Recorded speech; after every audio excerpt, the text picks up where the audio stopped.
Ubíquense en un mes como octubre de 1984.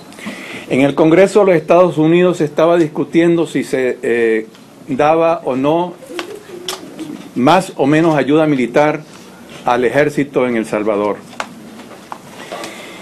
La guerra de baja intensidad, que para nosotros no fue de ninguna baja intensidad, estaba muy mal para la administración Reagan. El país controlado en Chalatenango, Morazán, Guazapa, Jucuarán, Cerros de San Pedro, por todo el territorio nacional, zonas bajo control revolucionario. La radio Farabundo Martí, del compañero de la jefe, y la radio Venceremos en el oriente. Monterrosa era el principal jefe militar del ejército. Cierta parte de la oligarquía inclusive estaba soñando convertirlo en Eisenhower después de la guerra, ¿verdad? Que fuera una figura política. Pero, como decían los compas, los cuilios no pegaban una. O sea, a pesar de que $1 millón entraban en helicópteros, 1 millón diario en helicópteros, en armas, la guerra no la podían, no podían controlar a la insurgencia. Y Monterrosa había dicho una vez una expresión, esto nos lo dijo alguien de inteligencia, un periodista que trabajaba con nosotros, pero que desayunaba con Monterrosa. Y Monterrosa le dijo al periodista una vez: miren, mientras esa radio esté transmitiendo, es como tener un alacrán en el culo. Tenía razón. Porque la radio chingaba mucho. Reagan decía que la insurgencia estaba vencida, de que estábamos en guinda hacia Honduras, pero la existencia de la radio, entrevistando al viceministro de la Defensa, recién derribado su helicóptero, la radio entrevistando prisioneros de guerra, mostrando el avance, el control revolucionario, las milpas colectivas, el poder popular. Entonces, los asesores norteamericanos le dijeron a Monterrosa: miren, o damos un golpe estratégico, o ustedes váyanse olvidando, las cosas están muy feas allá en el Congreso de los Estados Unidos. Señor Monterrosa, usted tiene que dar una victoria. Puta, le estamos dando $1 millón diarios. Justifiquen, ¿verdad?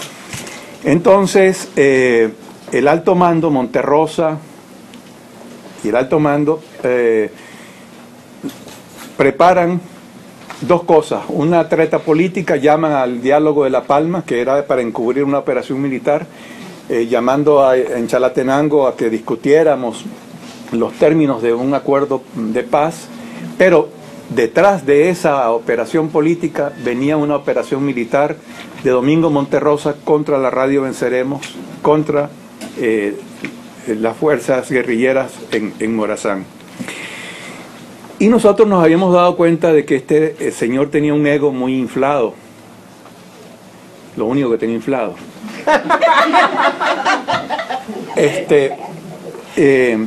Y sabíamos que le encantaban los trofeos, me decía la compañera del pan de leña.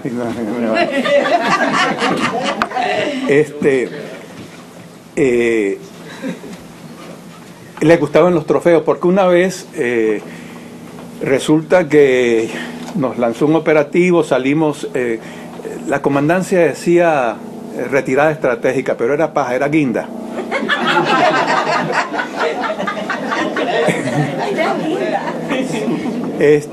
Y entonces, bueno, nos fuimos en guinda, y yo dejé mi pasaporte y unos cuadernos enterrados en un tatú, y resulta que Monterrosa lo consiguió y consiguió una maqueta también, y al otro día salió por la televisión mostrando el pasaporte del terrorista venezolano y mostrando la maqueta. Entonces ya sabíamos que al señor le gustaban los trofeos de guerra.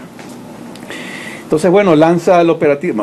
Ya un minuto dije, pero voy a denme otro minuto. lanza el operativo militar y una semana antes los gringos pasaron por encima del campamento y lanzaron un paracaídas pequeño. Y los técnicos de la radio agarraron el paracaídas y resulta que los gringos estaban lanzando estos artefactos para saber dónde estábamos, la altitud, y bombardearnos con mayor precisión. Entonces, un compañero, lo llamamos el cheje. El cheje es el que hace todo.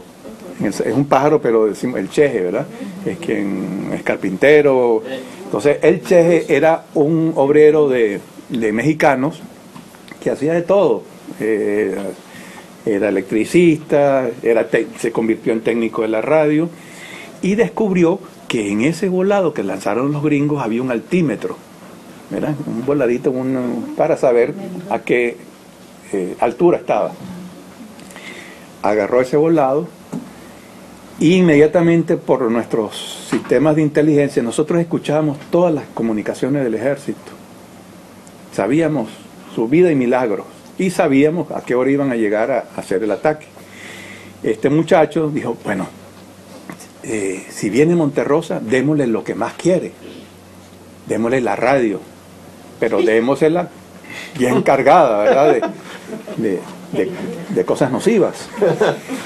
Entonces este obrero de mexicano se inventó, le metió un taco de dinamita y eso mismo que lanzaron los gringos lo usó para hacer ese artefacto, para que si ese artefacto se montaba en un helicóptero a los 300 metros, esa agujita, algo muy sencillo, era una batería y el voladito de los gringos, era lo único sofisticado que había. Y entonces la aguja, cuando llegaba a los 300 metros de altura, tocaba y la batería hacía conexión al explosivo. Entonces Monterrosa estaba tan presionado por los asesores norteamericanos que necesitaba una victoria. Entonces nosotros sabíamos que a las 10 de la mañana iba a llegar los helicópteros. Es una historia más larga, pero la voy a hacer más corta. En resumidas cuentas, sabíamos que iba a llegar el ejército, agarramos un viejo transmisor con la trampa esa que ya se había montado, agarramos una gallina, sangre de gallina, y llenamos de sangre unos cuadernos de la radio, con apuntes de la radio, y eso se lo tiramos cerquita de una unidad del ejército. La unidad del ejército, cuando vio y hubo unos disparos, ¿verdad? Se hizo un simulacro de una pantomima, ¿no? Ajá. Entonces el ejército agarra el transmisor y llama a Monterrosa. Mire, mi coronel Monterrosa, capturamos, la venceremos. El hombre llamó a los gringos, miren ya, aquí está la victoria. Y entonces, dijo, no, que nadie toque eso, yo personalmente voy a buscarlo. Y fue tan torpe este señor, estaba tan enceguecido por la victoria que necesitaban, que anunció por radio, dio una conferencia de prensa y dije, miren señoras, la radio Venceremos ha sido destruida luego de 3 arduos días de combate. Mucho nos costó. Y nosotros, para que cayeran en la trampa, dejamos de transmitir un día. Esto fue el 23 de octubre de 1984. Dejamos de transmitir un día y a las 6 de la mañana la BOA, ¿se le sigue llamando así? La Voz de los Estados Unidos. Así le decíamos nosotros, la BOA. Ajá, la Voz de los Estados Unidos dio las declaraciones de Monterrosa. La insurgencia ha sido derrotada para siempre en la zona oriental, ha sido capturada la radio Venceremos. Y bueno, el final de la historia es, este señor llega, agarra el transmisor, lo monta en su helicóptero y convoca a toda la prensa internacional para que lo espere en el aeropuerto de San Miguel, en el helipuerto, porque va a dar una conferencia sobre la derrota definitiva de una parte de la insurgencia. Y la última visión que me dice una viejita de Huateca, que es donde estaba el aparato en la alcaldía. Viene Monterrosa, y no solamente vino él, montó a los 13 mejores jefes de campo del ejército salvadoreño en el helicóptero, para que fueran testigos de su grandeza. Y una anciana, vendedora de chancho en Joteca, me cuenta que ella lo último que vio a Monterrosa era a este señor, ¿verdad? Trompita de cuche, le decíamos. Cuche es chancho.